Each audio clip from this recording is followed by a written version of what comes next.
Tudo bem, espero que você bem. É claro que, assim como eu, você também foi para os Estados Unidos, assinou o canal de streaming da Disney e pôde ver Mulan. É mentira! Hoje a gente vai analisar o novo filme da Disney, saber se é um filme que vale a pena ou não, e o mais importante, por quê?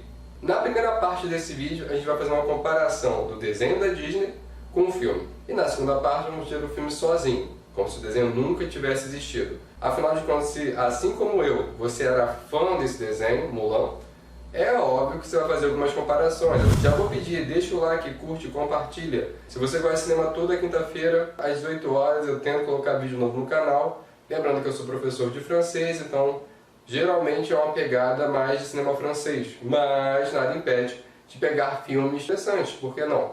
Quando você começa a ver Mulan, a primeira coisa que vai te chocar, fazendo uma comparação entre o desenho e o filme, é que muitos personagens pelos quais você é apegado deixam de existir. Então você não vai ter o dragão, o Mushu, você não vai ter o grilo e, de certa forma, você também não vai ter o cavalo. Ele existe, não é a mesma coisa, obviamente, e você não vai ter a vovó. O primeiro problema é entender quais são as funções daqueles personagens que desapareceram e onde elas foram colocadas no filme ou se de fato foram apagadas. Por exemplo, a avó da Mulan, ela é, a princípio no desenho, além de fazer piadas e tiradas maravilhosas, ela é a personagem que vai mostrar para Mulan que existe um outro caminho, através de pequenos gestos, como por exemplo, quando o soldado imperial chega e a avó aponta um caixote para que a Mulan pudesse subir e acompanhar. Apesar da avó, ela ter um apego ali, rituais familiares, como por exemplo, aquela famosa piada que era mais ou menos: ah, ela volta para a guerra com uma espada, ela deveria voltar com um homem maravilhoso.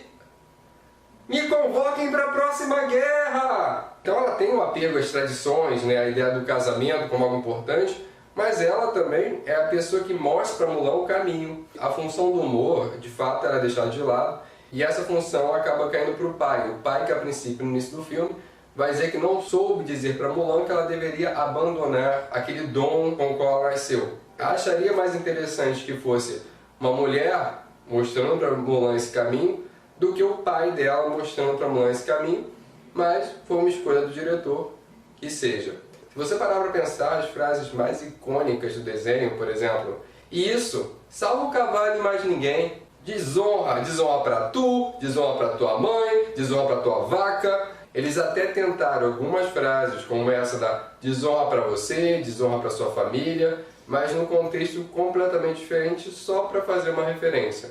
Quando você tira o Mushu e o grilo e o cavalo, esses três personagens, eles são basicamente o alívio cômico da cena. São os personagens com os quais a Mulan, na maior parte do tempo, está interagindo. Esses são os personagens para quem a Mulan, ela conta a vida dela e a gente passa a saber o que a Mulan está sentindo e quais são as preocupações, assim como você tem um incentivo. Isso no filme é abandonado, porque o dragão que vira a Fênix, ela não é realmente um personagem. O grilo, eles colocam outro personagem que eles remetem ao nome grilo, mas que ele pouco faz e pouco aparece. E o cavalo é um cavalo, é um cavalo normal. E a princípio que poderia parecer que é uma escolha porque eles querem fazer algo mais real, logo em seguida, eu vou falar isso na segunda parte, coloca uma personagem que tem poderes mágicos, digamos assim. Como isso poderia ser solucionado? Se eu quisesse trazer uma realidade, eu não quisesse trabalhar com um dragão, não quisesse trabalhar com um grilo, minha sugestão seria, por exemplo, ao invés de trazer o Mushu, o grilo, o cavalo, você poderia trazer um amigo de infância da Mulan que crescesse com a Mulan e que soubesse do segredo da Mulan e a ajudasse e fosse com ela para aquele mesmo acampamento de guerra. Esse personagem que talvez fosse desajeitado, e para mim isso seria bem interessante, essa brincadeira, de fato fazer um personagem que desse um contraponto com a Mulan. E esse personagem poderia ser tanto o alívio cômico, ele se metendo em confusões e a Mulan o salvando, o ajudando, quanto poderia ser também a forma da Mulan poder desenvolver o pensamento dela conversando com um personagem. Outro problema quando você pensa o desenho com o filme é que não tem música. Quando você tira a música, pra mim eles tiram muito do filme, porque eu adorava as músicas. Ao contrário de A Bela e a Fera, que eles pegaram o desenho e transpuseram pro filme, Ao contrário de Aladdin, eles renovaram o filme para que a Jasmine tivesse uma força também, tivesse a sua própria música e que o final fosse de acordo. No caso de Mulan, eles decidiram não fazerem isso e é completamente um outro filme. Se fosse só pela comparação desenho e animação, eu já diria que o filme é muito ruim.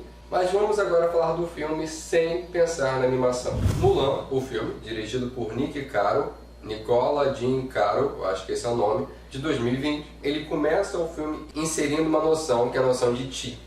O diretor ele tem total liberdade para ampliar essa literatura sobre o Ti dentro do universo do filme. O Ti é o que explica a capacidade de Mulan de, desde pequena, ser uma grande guerreira. E isso é mostrado logo no início do filme, que ela tem um poder único. É uma energia que é muito útil aos guerreiros, e assim como na animação, o pai dela é convocado para a guerra e ela assume o lugar do pai. Temos aí já um problema. A tropa chinesa não consegue diferenciar a Mulan, simplesmente pega a armadura, ela se veste e ela vai. Preciso acreditar que aquela personagem ela conseguiu se infiltrar nas tropas.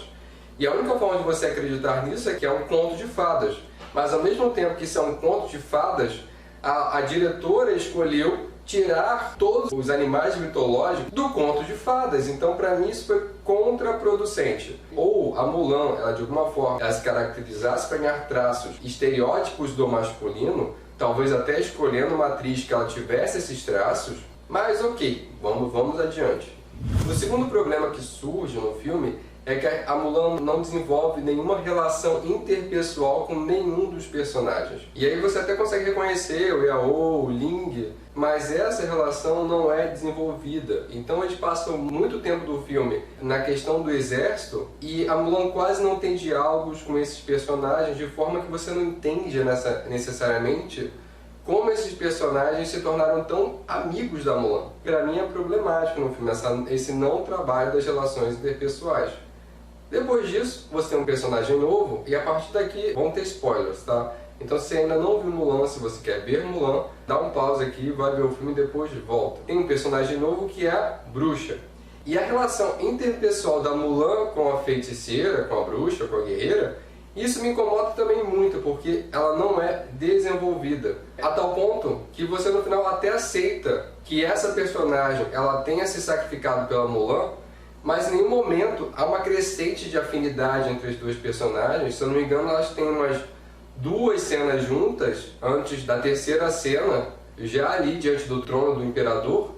Em 2 cenas eles não conseguiram desenvolver. É um filme longo e eles trabalham tantas coisas que eles não conseguem, afinal, trabalhar nada. E isso gera a grande questão para mim, que é problemática. Mulan, a princípio, consegue salvar a tropa e ela ganha uma informação confidencial e ela volta sabendo que ela teria o risco de ser morta. Ela dá a informação e automaticamente aquele oficial decide dar a Mulan o controle das tropas. Isso para mim é um pouco surreal demais. Era possível tranquilamente que Mulan fosse junto com as tropas. Seria possível tranquilamente que Mulan ela fosse aceita naquele batalhão. Pensando na hierarquia do batalhão, é muito complicado você aceitar que qualquer pessoa, seja quem fosse, o melhor que fosse o guerreiro, chegaria e falaria, olha, tem uma informação confidencial, e o cara falasse, não, beleza, pega as tropas e agora comanda aí. Ela subiu de degrau na hierarquia de uma maneira muito abrupta, e há uma diferença entre você ser aceita e você alçar uma nova patente. O filme Mulan, ele é bom? Simplesmente não, ele não é um filme bom. Apesar de ele não ser um filme que se arraste, que você até consegue sentir o ritmo e a cadência, e o filme termina e você não está cansado. Pelo menos eu não fiquei cansado de ver o filme. 3 elementos poderiam ter sido melhores trabalhados. Primeiro elemento, a noção de Ti que foi inserida. Se você tem curiosidade para saber como é que o Ti ele funcionaria dentro da dramaturgia, você pode tranquilamente ver o Clã das Adagas Voadoras, que é um filme clássico. Inclusive revi esse filme e é um filme incrível, que para mim deveria ter a continuação, porque ele tem um pano de fundo muito legal. Talvez o problema é que ele caminhe para se tornar um romance mais padrão, mas ele poderia continuar trabalhando da guerra. Seria uma trilogia incrível. Fica aí a dica, se você for diretor de cinema, tiver mais de 3 bilhões na sua conta e quiser fazer a continuação e possa comprar os direitos autorais. Eu acho que valeria a continuação. Clã das Adagas Voadoras tem mulheres fortes e incríveis. Você também pode ver o Tigre e o Dragão, que também é um clássico. Você tem personagens que você a princípio vai ver saltando entre os edifícios, mas que é exatamente essa noção do Chi sendo usado. O que no Mulan não é bem trabalhado, por alguns motivos. Você tem toda uma guerra, toda uma guerra. Milhares de soldados a princípio, que não aparecem. A Mulan e a feiticeira são as únicas pessoas que têm Chi, ou um Chi desenvolvido, digamos assim. Talvez o imperador da China tenha um Chi desenvolvido. Para mim é super aceitável, por exemplo, quando a Mulan ela bota a mão no chão e a princípio ela sente que a avalanche vem, ou dá uma influenciada na avalanche.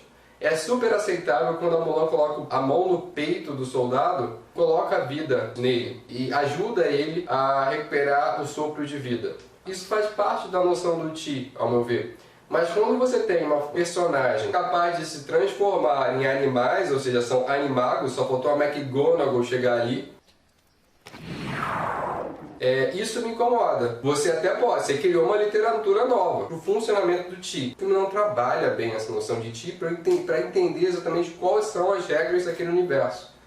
A princípio, a feiticeira, que inclusive ela não quer se chamar de feiticeira porque bruxa é usado como um termo pejorativo para as mulheres guerreiras, ela de fato desenvolve poderes mágicos. Ela é uma feiticeira, não no termo pejorativo, mas ela tem poderes mágicos. Depois tem relações interpessoais que não são bem trabalhadas. Seria muito possível fazer uma escolha e criar diálogos dentro do acampamento para que você visse essa amizade sendo construída.